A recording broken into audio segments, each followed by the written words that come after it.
Welcome sa Durs TV. Kung interesado ka sa ganitong news, huwag kalimutang isubscribe ang ating YouTube channel. Maraming salamat! Welcome po ulit sa ating panibagong update tungkol sa Kim Pao. Ihahatid ko po sa inyo ang pinakabago at pinaka-latest na mga kaganapan tungkol sa kanila. Kaya naman kung hindi ka pa subscriber ng ating channel, pindutin nyo na ang notification bell para lagi kayong updated sa mga balitang trending at napapanahon.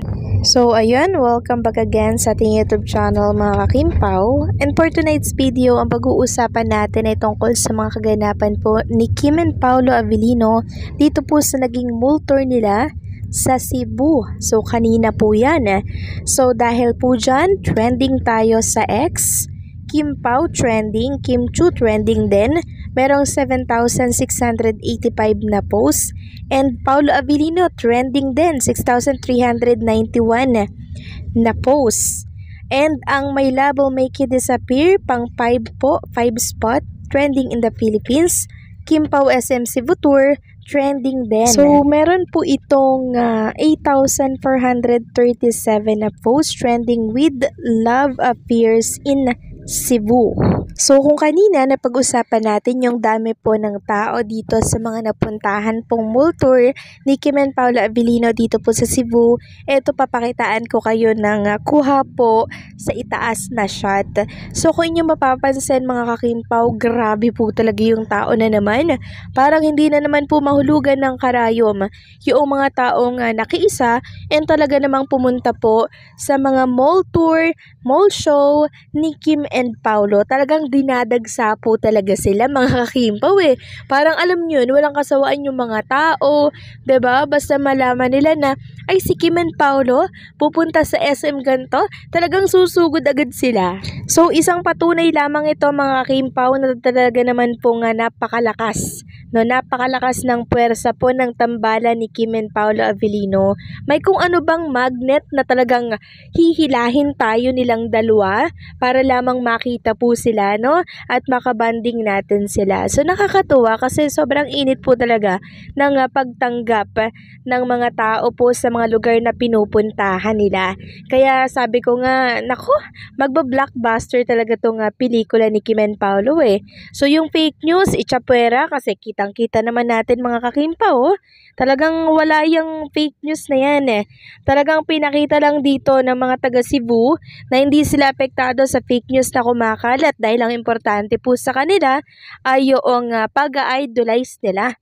Yung tumawa at kiligin sila sa pamamagitan po ni Kim and Paolo Avellino. So yaman din lamang po na napag-usapan natin yung fake news na yan. Kamusta na po pala yung nagkalat po ng fake news? Eto, humihingi po ng sorry mga kakimpaw dahil kinuyog siya sa social media. Sabi niya dito, so there's this one content creator na taga-ibang bansa na nang bash kay Kim report account niya.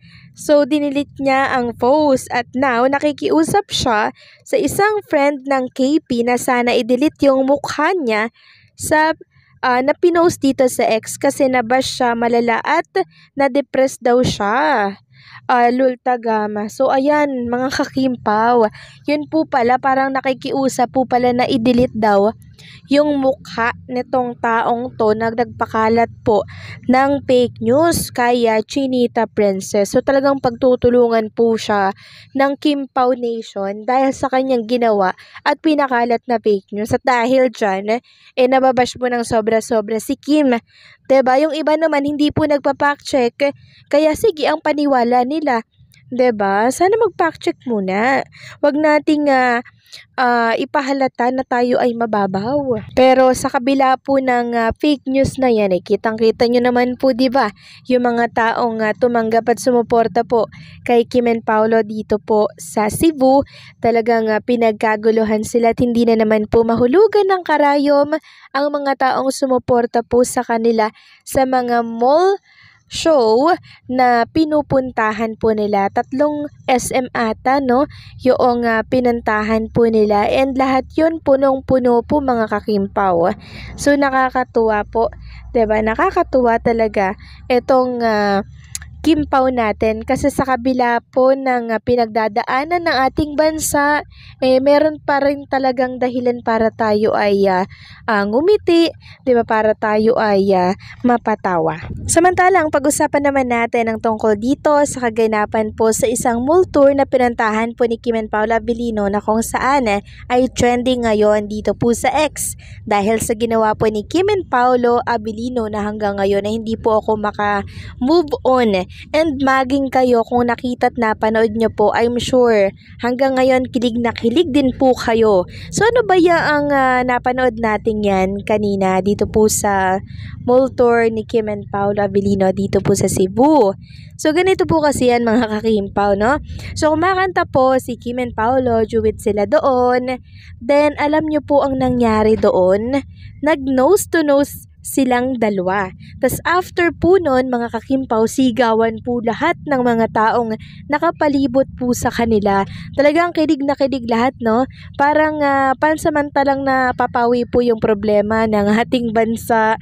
Yung mga tao dito po sa ating bansa, pansamantala pong napapawi yung problema nila, no? Pag nagpakilig na po si Kim and Paolo Abilino. Actually, akala ko nga po magkikiss. Nag nose to nose lang pala yung ilong nila. Nagdikit, naglapat po, tas after nun, kinilig sila parehas. So yung ginagawang yan ni Kim and Paolo Abilino, wala po yan sa script nila. Talagang gusto po nila yung gawin mga kakimpaw.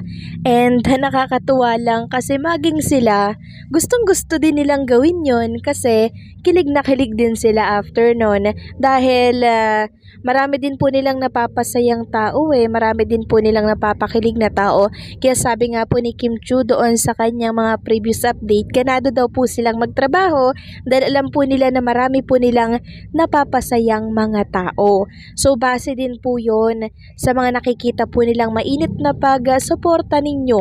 Kaya naman hindi po sila napapagod na pasayahin kayo, napuntahan kayo sa iba't ibang mga lugar kung saan may mga tao para lamang syempre maipaalam sa lahat yung kanilang pelikula, no, na mapapanood by March 26, 2025. So nung napanood nyo po mga kakimpaw itong nose to nose ni Kim and Paolo Abilino, ano po ang pakiramdam? Ano po ang feeling ninyo? Please comment down below nga mga kakimpaw kung isa po kayo sa kinilig katulad ko. So tayong lahat matutulog na naman tayo ng napakasaya, may mangingiti na naman sa labi dahil sa ginawa pong pagpapasaya ni Kim and Paolo Abilino. So meron pa po mga susunod na mall tour mga kakimpaw and i-anunsyo po natin yan sa mga susunod na update natin, okay? Kaya sana po ay lagi kayong tumutok dito po sa ating channel, no? So paano, hanggang dito na lamang po ang update natin at maraming salamat po sa patuloy na pagsuporta.